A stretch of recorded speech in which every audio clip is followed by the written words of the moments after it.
So today we're going to talk about how to create a Zone 2 session that doesn't suck. Before we talk about ways to build this Zone 2 session, we need to talk about why Zone 2 is so important. Zone 2 is linked to improvements in insulin sensitivity to a higher degree than intense exercise. Zone 2 is linked to greater improvements in mitochondrial function.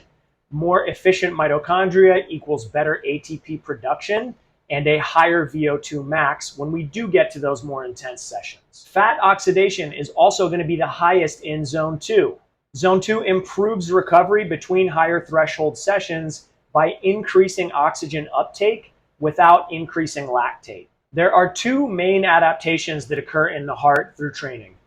Concentric hypertrophy, which is thickening of the tissue, which allows for a more forceful contraction, and eccentric hypertrophy, which allows the tissue to stretch to a greater degree and bring a greater volume of blood into the heart. Eccentric hypertrophy cannot occur when heart rate exceeds a certain threshold. So now let's review the guidelines for this session.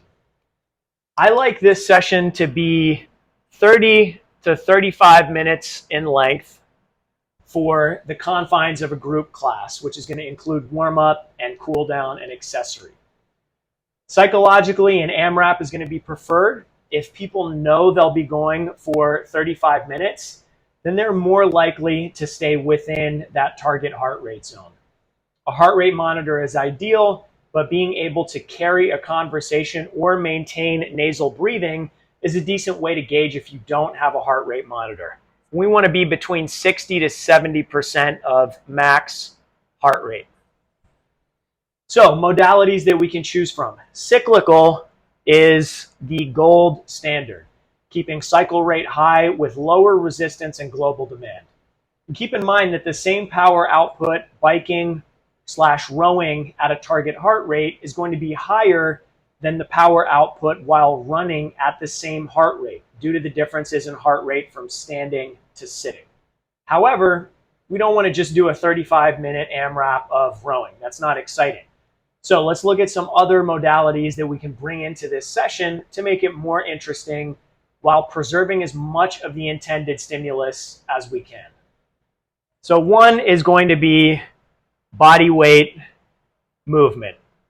And we want to think about global demand. So a push-up is going to be less globally demand than a burpee. Total muscle recruitment is going to be higher. That's going to increase heart rate. So we want to stick to less globally demanding movements. We could also include lower reps of skill work here, specifically gymnastics. Banded exercises. So these are a staple of our programming for building tendon and ligament strength, and particularly posterior chain variations like face pulls, which are great for improving posture, and hamstring curls. Active mobility. So this is low-hanging fruit for everyone, and while the cycle rate is going to be lower, these are isometric primarily in nature, we're going to keep heart rate in the target zone, and as the body warms up and people see their mobility increase throughout that piece, they're going to get more buy-in and more excited about that increasing mobility. Concentric work. So strongman is going to be a great fit here. It's more concentric based, light sled pushes that are not sprints, farmer carries, as well as box jump step downs for low reps are both going to be great options here. And Olympic variations with an asterisk here, we need to make sure that reps are low and weight is low. So this isn't a strength building session. It doesn't make sense to pile a ton of weight onto the bar, and that's also going to spike heart rate more. So I prefer hang variations because they're, again, going to be less globally demanding than pulling from the floor. So here's a little sample piece that we can put together here. And I like this descending rep scheme. It's not an AMRAP, but the rounds change in length as we descend through these calories, which makes it feel less static, a little bit less like a 30 to 35 minute workout.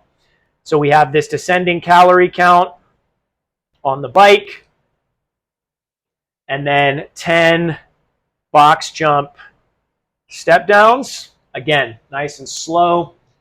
3 each of an active mobility complex here that I really like. So this is shin box plus forward fold and Cossack. And then we're going to switch machines. So we've got 35, 25, 15 calorie row, and then a 50-meter light sled push, and 30 banded face pulls. All right, so this session, again, takes 30 to 35 minutes in length, and we've got a lot of different modalities in here. We've got our concentric work, we've got active mobility, and we've got banded work as well. So this session, if people stick to the intent of it, they're maintaining nasal breathing, they're keeping their heart rate in the target range, then they're going to feel rejuvenated at the end of the session. And this is one of the hardest things to get people to buy into, is that some sessions should feel easier. You should feel restored at the end of this session. And that's what we want. We want to move blood.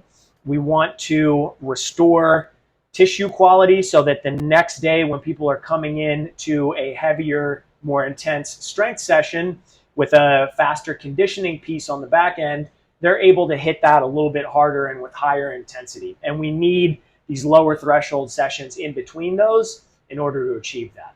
So I appreciate you guys sticking around to the end of the video and watching. Again, I hope this was helpful, and stay tuned for more.